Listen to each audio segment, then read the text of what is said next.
Hey, what's up? This is Chosen, and thought we would do a video covering the Fire Night tournament that is going on right now because, as you can see up there, it says using Epic Champions only, and these can be a good opportunity to win some cheap Relentless gear and some rewards up here because you can see the top four are going to get some Relentless gear and some shards as well as some charms. So right now in my group, there's only 38 points and one person participating so far, and obviously it's still early, but this number is going to be very low. There's going to be like less than 10 people probably participating in this tournament, so it's an opportunity to maybe win some rewards if you're able to put together a successful team. It's not going to make sense for all of you. Some of you newer players, obviously it's going to be very hard to put together maybe an epic only team, and the unfortunate thing is it's not epics and under, so you can't use like apothecary or armature or something that's a good rare or a good uncommon. I think it should be epic and under, maybe like a non-legendary event or something, but alas, it is only epics. I'll talk about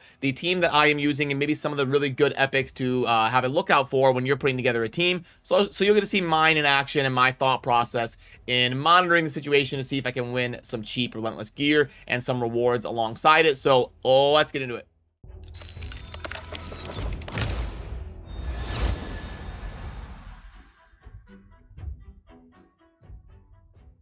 Alrighty, so first, before we dive into the run, a couple quick things I want to do a refresher course on in terms of the thought process when it comes to this event. So I'm going to pop up this chart where we can compare all of the dungeon levels. Up top, you can see the energy that you're spending and the different stats for the gear that you're going to acquire, and then you got your averages per run and then averages per refill. So if we look at your averages per run on your tournaments and events, you can actually see that stage 20 is mostly just as viable as stage 25, but even more importantly, we go down here to averages per refill because the runs cost different energy. So in terms of average per refill, you can see that in terms of tournament and event points right here, stage 20 is actually significantly better. So if you're trying to win rewards, if you're trying to win Relentless gear, if you're trying to finish rank 1 in a tournament or event, stage 20 is actually better than stage 24 or 25, which is typically a little bit better for gear.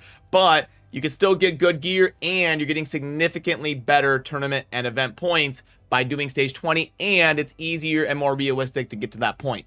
So that is why I will be going to stage 20 for this event. And when we start thinking about the thought process of the team, there's a couple different things you want to make sure you're getting in the team. Ideally, it would be great to get a speed aura. So someone like Uragrim is great for this, a newer epic and a top 25 epic in the game. Even after his nerf, he's still pretty solid. Seer is going to be a great wave DPSer, and she can still do a little bit of damage on the Fire Night. It's just not going to be as good as her crucial role, which is dealing with the waves. And then you want to pair people around her that are going to be doing buffs to help her nuke harder. Stagnite in a shield set is going to be debuffing with a defense break, also lowering the Fire Knight's speed. And then the shield set will help contribute to Seer's nuke. And then we've got Claude Beastfeeder, who is actually an undersold champion as a speed booster for the team, which is very important to help you crank out teams again, or crank out turns against the Fire Night. So that's mainly what I'm bringing him for, someone like an apothecary type role to increase the speed of your whole team. But he'll also pair well with Seer. Uragrim as well is going to be placing continuous heals and things that help our Seer nuke harder. And then we've got the Allure right here, which is obviously notoriously great against the Fire Night. It is unfortunate that Fire Night 20 is force, so you really could drop it down to a different level. You could do like level 19 instead or something if you're struggling to get the Allure to do good enough against the Fire Night level 20 being force, but I find that it was doing just fine on level 20. So that's the things you're looking for: somebody to increase the speed of your team, someone to defense break the opponents, someone to lower the Fire Knight's speed, someone to bring a speed aura, someone to help you do enough damage to get through the waves. You also need to do enough hits against the shield. You need to have like a nice blend of multi-hit champions to get through that shield, and then have some turn meter manipulation to try and keep the shield down. So that's kind of the thought process here. Let's go ahead and fire up a run so you can see what it looks like in action. And let me go ahead and fire up the stats of the champions here on the right side so you can see. So there we go. We got some buffs. Seer blows it up. We're on to wave 2 within 8 seconds. Now the unfortunate thing is there is not an epic that really does a good job of lowering cooldowns. The most popular champions for cycling seer runs to be able to blow up both the waves super fast are going to be Prince Kaimar, who is a legendary, and also Renegade, who is a rare, which is, like I said, I wish they said epics and under so that people could use things like Apothecary, Renegade, Armiger, and really put together a non-legendary team for a tournament like this. But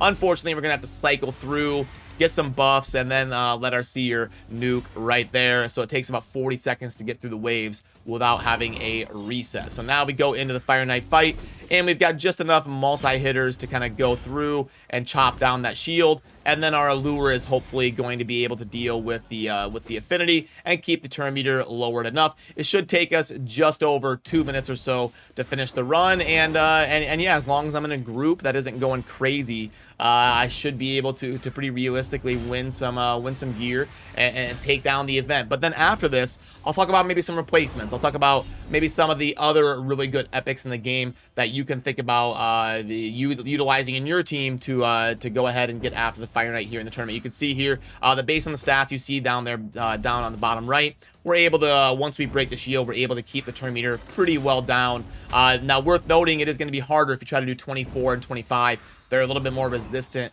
to turn meter effects and things you're trying to do to them, so it can be pretty difficult. But if you drop it down to a stage like 19, 20, it'll be a lot more realistic to get your team flowing and rowing. So yeah, we're about at, we should be just over 2 minutes or so. 150 and boom, 151. Pretty solid. Now, a question I always get in the comment sections is, your best time is 6 seconds. It's actually, there was a bug back in the day, like 2 years ago, that Plarium got patched pretty quickly. So there was a bug where sometimes it wouldn't show the animations. So your team would just blast through the dungeon and there'd be no animations. Like, no one would run forward and do their abilities or anything. So your team would just do the run, basically standing still with no animations, and that's why the best time is 6 seconds. But 151, stage 20 with epics only is pretty solid. I will take that. I'm happy about that. But now let's talk about some of the other really good epics that are going to be in this event that you can think about using. Okay, so don't really have a plan for this, but I'm just going to kind of wing it and talk about some of the best replacements for the team that I was using. We already talked about Stag Knight, Seer, Claude, Beast Feeder, Allure, and some of the usual suspects that you see in my team because I've been playing for long enough to have a lot of these epics on my account. But some replacements in case you don't have all of the champions that I use. We will start with probably the most important thing to make sure you're getting the rotations right, which is going to be a speed champion. And like, you know, High Katoon is a login champion that could be decent. Let's go into the, let's pull that up. High Katoon has a speed aura and can also fill turn meter and increase speed of your whole team on a 3-turn cooldown if you got that right here. So High Katoon could be a budget option to fill in for the role that I had using the Uragrim as my speed, as my leader, and then I split it between two. I had the speed aura in Uragrim and I had the speed booster in Claude. But High Katoon is a budget option that could kind of do both of those things in one. And then Deacon Armstrong is actually also going to be amazing in this role because of the speed aura and everything that he has going on with filling turn meter and then lowering turn meter, granting an extra turn, doing defense break. Deacon is probably one of the top 10 epics in the game versus the Fire Knight. I see him even in some end game non-parameter type Fire Knight teams where you'll have Deacon in there. So definitely consider using him if you have him as well. I have one, I just haven't had him built yet, so I kind of worked around it. And then yesterday in my stream, people were talking about Fenshi. So shout out to my viewers over on Twitch. I wanted to forward that to you. Fenshi is a sleeper option that a lot of people don't know about in the Shadowkin. He's got this multi-hit, triple hit A1 that can lower the speed. That's an amazing ability for breaking shield and suppressing the Fire Knight. You get the triple hitter and the speed, and then you also get another triple hitter on the A2 that can decrease turn meter. And then we're going to also be placing poisons and ignoring defense to help crank out damage to take the Fire Knight down. So Fenshi, a sleeper option here in the Shadowkin. Mausoleum Mage is a really good option to pair with Seer. If you're going that route, to have Seer nuke down your opponents because he is going to be decreasing speed on the Fire Knight with the A1 and also placing a lot of buffs to help you go ahead and blast through with Seer against those waves. So Mauso, a good option if you're going that route. Golden Reaper is also a champion I think has a really good kit on paper and maybe doesn't get talked about as much as she should. We've got an A1 that can help you cycle through some abilities by random, and we can also fill the increased speed roll while also getting some turn meter boost on a 3-turn cooldown if you get one book on it. So Golden Reaper, a void epic that might be a little bit more rare for some of you but can step in and do pretty good in an event like this.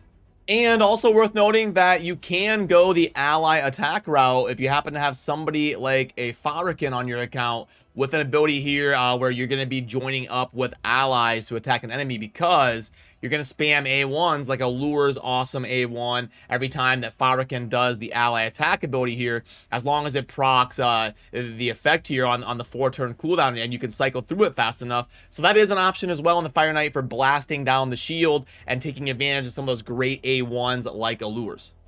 So that is going to do it for what we wanted to get covered in this one. Again, don't feel bad if you're skipping this event or anything, but I did want to cover the event and let you know my thought process and the team that I'm going to be building and why I'm going to be doing so. And hopefully we can win some cheap Relentless gear here as we kind of put the team together and monitor the situation to see if it's going to be realistic to win it or not. So let me know down below if I missed any really good epics that you think I should have mentioned. I didn't want to make the video an hour long and go over every single epic in the game and let you know my thoughts on them, but definitely let me know down below if you think I definitely should have mentioned somebody, and we can use the comment section as a resource on videos like this as well for people that are looking to put together a team for an event like this. So that is going to do it for me on this one. As always, thank you for watching. Have a good rest of your day.